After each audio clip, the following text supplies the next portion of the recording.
ஆண்டவராகிய இயேசு கிறிஸ்துவ நாமத்தில் வாழ்த்துக்கள். இந்த காலை நேரத்திலும் கூட நம்முடைய தியானத்திற்கென்று தெரிந்து கொண்ட வேத பகுதி எரேமியா தீர்க்கதரிசியின் புஸ்தகம் 29வது அதிகாரம் 11வது வசனம். நீங்கள் எதிர்பார்த்திருக்கும் முடிவை உங்களுக்கு கொடுக்கும்படிக்கு நான் உங்கள் பேரில் நினைத்திருக்கிற நினைவுகளை அறிவேன் என்று கர்த்தர் சொல்லுகிறார். அவைகள் தீமைக்கல்ல, சமாதானத்துக்கு ஏதுவான நினைவுகளே. இந்த வசனத்தை நாம் வாசிக்கும் பொழுது தேவன் நமக்கு தெளிவாக வெளிப்படுத்துகிற ஒரு காரியம், உன்னுடைய எதிர்காலத்தை குறித்து நான் அறிந்திருக்கிறேன் என்று அவர் தெளிவாக சொல்லுகிறார். ஒருவேளை இன்றைக்கு நாம் என்னுடைய எதிர்காலம் என்னவாக இருக்கும், நான் மாறப்போகிறேன், என்ன செய்ய போகிறேன் என்று சொல்லி பல கலக்கத்திலே நாம் இதை கேட்டுக்கொண்டிருக்கலாம். ஆனால் ஆண்டவர் சொல்லுகிறார், இந்த வசனத்தின் மூலமாக உங்கள் ஒவ்வொருவருடைய பெயரிலும் தனிப்பட்ட ஒரு திட்டத்தை வைத்திருக்கிறார். உங்களை கொண்டு அவர் என்ன செய்ய போகிறார் என்கிற ஒரு நோக்கத்தை வைத்திருக்கிறார். நம்முடைய பலம் என்ன, நம்முடைய பலவீனம் என்ன, எல்லாமே அவர் ஒருவர் தான் அறிந்திருக்கிறார். தேவன் எதை நினைத்து வைத்திருக்கிறாரோ அதுதான் நம்முடைய வாழ்க்கையிலே நிறைவேறும்.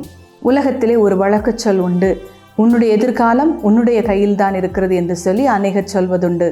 அது ஒரு வகையில் உண்மைதான். தேவன் அவருடைய திட்டத்தை நம்முடைய வாழ்க்கையிலே வைத்திருக்கும் பொழுது அதை ஒரு சில நேரங்களிலே அதை தரிசனமாக நமக்கு வெளிப்படுத்துவார். ஒரு சில நேரங்களிலே நமக்குள்ளே ஒரு தாகம், ஒரு வாஞ்சை நமக்குள்ளாகவே ஏற்பட்டு அதை செய்து கொண்டிருப்போம். அதனாலே என்ன விளைகிறது என்றால், நம்மை அறிந்தோ அறியாமலேயோ தேவன் நமக்காக வைத்திருக்கிற நோக்கத்தையும் திட்டத்தையும் நாம் செயல்படுத்தி கொண்டேதான் போய்கொண்டிருப்போம். சில நேரங்களிலே நாம் எப்படி அந்த எதிர்காலத்தை போராடி பெற்றுக்கொள்ள முடியும் என்று சொல்லி தேவனுடைய திட்டத்திற்கு முரணாக கூட நாம் செயல்பட்டு விடுகிறோம். அதற்கு நல்ல உதாரணம் யோனா தீர்க்கதரிசியை ஆண்டவர் நினிவேக்கு அனுப்ப வேண்டும் என்று சொல்லி ஒரு திட்டத்தை வைத்திருந்தார். அதை அவருக்கு வெளிப்படுத்தினார்.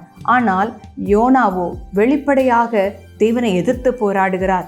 நான் இங்கே செல்வது இல்லை, நான் தர்ஷீசுக்கு போகிறேன் என்று சொல்லி அவர் என்ன செய்கிறார் என்றால் தர்ஷீசுக்கு போகிறார். இதனால் என்ன நடக்கிறது? அவர் தனக்கும் சேதத்தை விளைவித்து கொண்டார், தன்னை சுற்றி இருக்கிறவர்களுக்கும் ஒரு சேதத்தை அவர் ஏற்படுத்தினார். யோனா 3 நாட்கள் அவன் மீனின் வயிற்றிலே இருக்கிறவனாக காணப்பட்டார். ஆகவே தேவனுடைய திட்டத்திற்கு நாம் எதிர்த்து போராடக்கூடாது. இதனால் தேவனுடைய திட்டத்தை நாம் செயல்படுத்த முடியாமல் போய்விடும். இரண்டாவதாக, நமக்குள்ளே காணப்படுகிற அறியாமை. ஏதோ நான் பிறந்து விட்டேன், நான் இந்த வாழ்க்கையை கடந்து போக வேண்டும் என்று சொல்லி அந்தந்த நாட்களுக்கு உண்டானதை நான் செய்துவிட்டு போகிறேன் என்று சொல்லி நாம் நம்முடைய வாழ்க்கையை கடத்தி விடக்கூடாது. நம்முடைய எதிர்காலத்தை குறித்து அசட்டையாகவோ அதை குறித்து எதுவுமே அறியாதவர்களாகவோ நாம் இருந்து விடக்கூடாது. ஆண்டவரே, நான் உம்முடைய திட்டத்திலே நான் நடந்து போவதற்கு எனக்கு கிருபை தாரும், எனக்கு இரக்கத்தை காண்பீம் என்று சொல்லி ஆண்டவரிடத்தில் கேட்போம். நாம் ஜெபிப்போம்.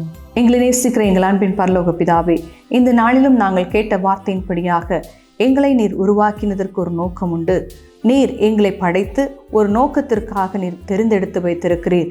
அது தீமைக்கல்ல, அது சமாதானத்துக்கு ஏதுவான அந்த தீர்மானமாக அது இருக்கிறது.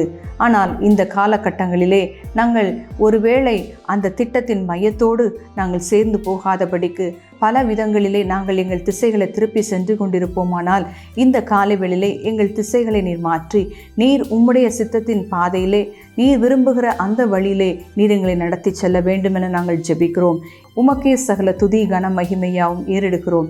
மீட்பிரேசுவ நாமத்தில் கேட்கிறோம், ஜீவனுள்ள நல்ல பிதாவே, ஆமேன். கர்த்தர் தாமே உங்களை ஆசீர்வதிப்பாராக.